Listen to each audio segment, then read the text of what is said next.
कहते हैं कि जब जब जो जो होता है तब वो हो जाता है। कहानी है एक सेठ जी की, जो मालदार और शहर का सबसे अमीर आदमी था। सेठ जी की सिर्फ एक औलाद थी, जो उसकी बेटी थी। सेठ जी अपनी बेटी से बहुत मोहब्बत करते थे, क्योंकि उसकी इकलौती औलाद थी। बेटी जवान थी और सेठ जी और उसकी बीवी को उसकी शादी की फिक्र थी। सेठ जी अपनी बेटी की शादी भी अपनी तरह के किसी अमीर घराने में करना चाहते थे। आखिरकार सेठ जी को अपने पुराने किसी दोस्त से एक दिन मुलाकात हुई और इत्तेफाक से वो भी उन दिनों में बहुत अच्छा कारोबार कर रहे थे। उनका एक बेटा था और उसकी भी शादी नहीं हुई थी।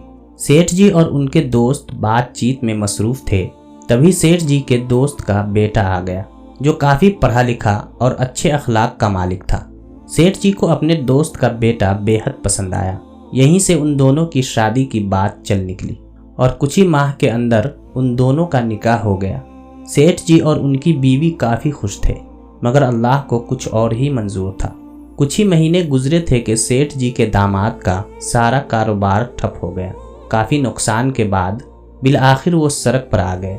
नौबत यहाँ तक पहुंची कि घर में फाके होने लगे। सेठ जी की बीवी ने कई मर्तबा सेठ जी से बात की कि क्यों न हम अपनी बेटी को कोई कारोबार करवा देते हैं, उनकी कुछ मदद हो जाएगी ताकि हमारी बेटी कुछ चैन से रहे। मगर सेठ अपने उसूलों का बड़ा पाबंद था। उसने अपनी बीवी से कहा कि जो नसीब में होता है वो होकर रहता है। नसीब में जो है उसे कोई नहीं टाल सकता, और जब मेरी बेटी के नसीब में अल्लाह कुछ लिख देगा तो सारी कायनात खुद ही उसकी मदद करेगी। तुमको सब्र रखना होगा। सेठ जी की बीवी ने शौहर की बात तो सुन ली, मगर फिर भी एक माँ थी, कहाँ उसको करार आ सकता था। आखिर सेठ जी की बीवी को एक तरकीब सूझी। उसने अपनी बेटी और दामाद को एक दिन खाने के लिए अपने घर बुलाया। उस दिन सेठ जी घर पर नहीं थे। जब खाना खा चुके तो माँ ने अपनी बेटी से कहा कि बेटी, मैं तुम्हारे लिए कुछ मोती चूर के लड्डू बना देती हूँ, घर जाकर तुम दोनों खा लेना। और फिर सेठ जी की बीवी ने 5 किलो मोती चूर के लड्डू तैयार कर लिए और उन सब के बीच में सोने की अशरफियाँ छुपा कर रख दी।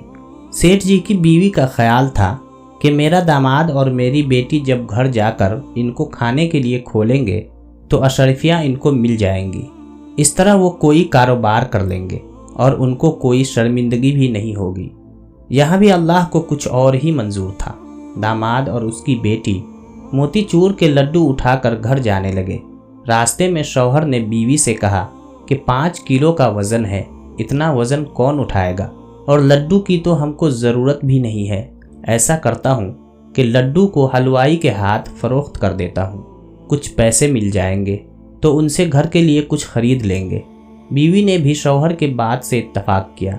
इस तरह सेठ जी के दामाद ने वो लड्डू हलवाई के हाथों फरोख्त कर दिए। कुछ ही देर के बाद सेठ जी का वहाँ से गुजर हुआ। सोचा कि घर के लिए कुछ मिठाई खरीद ली जाए। वो उसी हलवाई के दुकान पर गए और मिठाई खरीदी। इत्तफाक से हलवाई ने वही लड्डू का थैला सेठ जी को दे दिया। सेठ जी ने हलवाई से वही लड्डू खरीद लिए, वही लड्डू घर ले आए।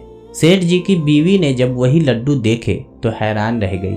उन लड्डुओं को जब खोल कर देखा तो सारी अशरफियाँ उनके अंदर मौजूद थी। सेठनी अपना सर पकड़कर बैठ गई। उसने सेठ जी को सारा माजरा सुना दिया। सेठ जी ने कहा कि मैंने कहा था ना कि जो नसीब में होता है वो मिलता है, और जो नसीब में नहीं होता चाहे लाख कोशिश कर लो वो नहीं मिल सकता। अब देखो, ये अशरफियाँ ना तो मेरी बेटी की किस्मत में थी और ना ही उस हलवाई के, इसलिए ये हमारे पास वापस चलकर आ गई। मुहतरम साथियों, मैं ये नहीं कहता कि आप सिर्फ अपने नसीब को पकड़कर बैठ जाएं और मेहनत न करें। अगर इस वक्त आपको कोई चीज़ नहीं मिल रही तो परेशान मत होइए, क्योंकि वक्त से पहले नहीं और नसीब से ज़्यादा नहीं मिलता।